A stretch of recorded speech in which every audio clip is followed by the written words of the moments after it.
உதுஊஹும் லிஆபாயிஹிம் ஹுவ அக்ஸது இன்தல்லாஹ். குர்ஆன்ல ஒரு வசனம். இந்த வசனத்தின் பின்னணியோடு பார்க்க வேண்டும். திருமணமான நேரத்தில் ரசூல் ஸல்லல்லாஹு அலைஹி வஸல்லம் கதீஜா அம்மையாரை மணந்திருந்த நேரத்தில் கதீஜா அம்மையார் ரலியல்லாஹு அன்ஹா கணவருக்கு திருமண பரிசாய் அன்பளிப்பாய் ஸைத் இப்னு ஹாரிஸா என்கிற ஒரு அடிமையை கொடுத்தார்கள். அவர் அடிமை, எல்லா வேலையும் செய்வார். அடிமையை அன்பளிப்பாக கொடுத்தார்கள். ரசூலோடு எப்போதும் இணைந்திருக்கிற ஸைதை ஒரு கட்டத்தில் நாயகத்தின் மகன் என்று சொல்ல துவங்கினார்கள் ஊர் மக்கள். நாம் வரலாறு படித்திருக்கலாம். தாயிஃப் போன்ற முக்கியமான பிரயாணத்தில் பெருமானார் ஸல்லல்லாஹு அலைஹி வஸல்லம் கஷ்டப்பட்ட போது கூட இருந்தவர் இந்த ஸைத் தான். ஊர் முழுக்க ஸைத் இப்னு முஹம்மது என்று பேச ஆரம்பித்தார்கள். முஹம்மதுவின் மகன் ஸைத். அப்போதுதான் இந்த ஆயத்து இறங்கியது. யாராக இருந்தாலும் தந்தை பெயர் சொல்லி மாத்திரம் கூப்பிடுங்கள், அல்லாஹ்விடத்தில் அதுதான் நீதமானது. அது வளர்க்கக்கூடியவர் எவ்வளவு பெரிய ஆளாக இருக்கலாம், எவ்வளவு பெரிய விஐபியாக இருக்கலாம், பெற்ற தகப்பனோடுதான் ஒருவனுடைய இன்சியலும் அவர் இன்னாருடைய மகன் என்பதும் சொல்லப்பட வேண்டும் என்பது திருக்குர்ஆனுடைய இந்த வார்த்தை. அதற்கு பிறகு எல்லாரும் ஸைத் இப்னு முஹம்மது அப்படின்னு சொல்லல, ஸைத் இப்னு ஹாரிஸா என்று அவருடைய பெயரை சொன்னார்கள். ஒரு குழந்தையினுடைய ஆளாக்குகிற விஷயத்தில் தாய்க்கு பின்னால் இந்த உலகத்தில் தந்தையின் பங்கு மகத்தானது. நாம் கவனம் செலுத்த வேண்டும் என்பதற்காக சொல்லப்படுகிறார். ஒரு குழந்தை தந்தை இறந்தால் தான் யத்தீம் என்று சொல்லப்படும். தாய் இறந்தால் யத்தீம் இல்லை. மனித குலத்தில் தாய் இறந்து விட்டால் அந்த குழந்தையை யத்தீம் என்று சொல்ல முடியாது. ஆனால் தந்தை இறந்தால் தான் அது யத்தீம், அது வார்பன், அது அனாதையாகிவிட்டது என்றெல்லாம் சொல்ல முடியும். இதில் இஸ்லாமிய பார்வையில் உலக நியதியில் மனிதன் அல்லாத எல்லா படைப்புகள்லையும் ஆடு மாடு கோழி நாய் நரி எல்லாத்திலையும் தாய் மௌத்தானா அது யத்தீம் என்று சொல்லப்படும். மனிதனுக்கு மாத்திரம் தந்தை மௌத்தானால் தான் யத்தீம் என்று சொல்லப்படும். எனவே தந்தை குழந்தையை வளர்த்து ஆளாக்குகிற விஷயத்தில் மார்க்கத்தினுடைய மிக முக்கியமான பொறுப்பிலே இருக்கிறார்.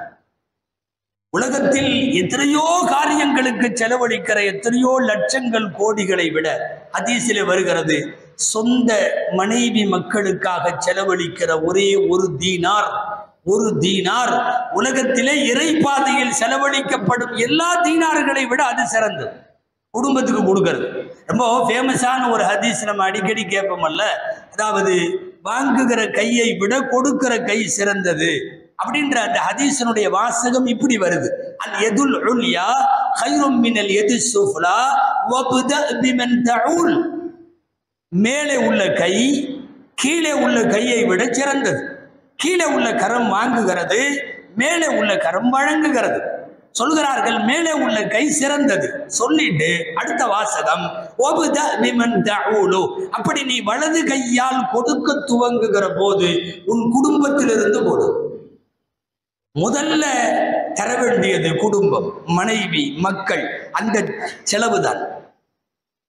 பெற்ற குழந்தைக்கு தர வேண்டியது தகப்பன் பொறுப்பு.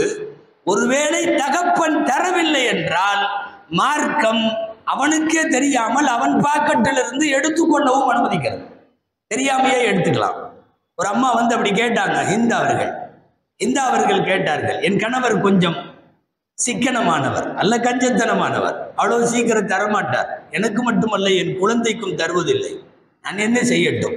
ரசூலுல்லாஹி சொன்னார்கள், ஹுதி மா யக்ஃபீகி வ வலதகி பில் மஅரூஃப். உனக்கும் உன் குழந்தைக்கும் தேவையான காசை நீயே எடுத்துக்கலாம், பர்மிஷன் தேவையில்லை. நான் நீ தராதனால கை வச்சு எடுக்க போறேன்னு சொல்ல வேண்டிய அவசியமும் இல்லை. காரணம், குழந்தையின் ஹக்கிலே அவன் தரமாட்டேன் என்று சொல்லுவதற்கு உரிமை இல்லை என்று இதற்கு அர்த்தம். குழந்தையை பார்த்து கொள்ளுவதில் பராமரிப்பதில் அல்லாஹுவின் தூதர் சொல்லிக் கொடுத்த முதல் வாசகம், இதா அஃப்ஸஹ அவுலாதுக்கும் ஃபஅல்லிமு கௌல லா இலாஹ இல்லல்லாஹ். உங்களில் ஒருவருடைய குழந்தை பேச துவங்குகிற போது லா இலாஹ இல்லல்லாஹ் சொல்லித்தர வேண்டும். குழந்தைக்கு விளையாடுவது என்பது அவர்களின் இயற்கை. விளையாடுவது என்பது பிடித்தமானது. விளையாட்டை அனுமதிக்க வேண்டும். சிறுமியாக இருந்த போது ஆயிஷா அம்மா பொம்மை வைத்து விளையாண்டது ரசூலுல்லாஹ்வின் முன்னால். பிள்ளைகள்லாம் உட்காந்து விளையாண்டு இருக்கிறப்ப ரசூலை பார்த்த உடனே 5-6 பிள்ளைகள் சிறுமிகள் எந்திரிச்சு ஓடும் போது ஒளிஞ்ச இடத்துல போய் அவங்களை இழுத்துட்டு வந்து நடுவுல உட்கார வச்சு விளையாட்டை கண்டினியூ பண்ணுங்க என்று ரசூல் ஸல்லல்லாஹு அலைஹி வஸல்லம் சொல்லியது ஹதீஸிலே இருக்கிறது. பெருநாள் அன்று மல்யுத்த வீரர்கள் விளையாண்டதை ஆயிஷா அம்மாவோடு நின்று இவர்கள் பார்த்தது ஹதீஸிலே இருக்கிறது. விளையாட்டு என்பது குழந்தைகளினுடைய இயற்கையோடு ஒட்டிய பண்பாடு. அதெல்லாம் ஒரு பெற்றோராக அனுமதிக்க வேண்டும். குழந்தைகளை கொண்டாடுகிறோம் என்கிற பெயரில் வெறுமனே ஊட்டச்சத்து கொடுத்து புஷ்டியாக்குவதற்கு பெயர் அல்ல குழந்தை வளர்ப்பு. குழந்தை வளர்ப்பு என்பது நல்லதை சொல்லிக் கொடுப்பதும், பண்பாடு சொல்லிக் கொடுப்பதும், பழக்க வழக்கங்கள் சொல்லிக் கொடுப்பதும், இதுக்கு பேர் குழந்தை வளர்ப்பு.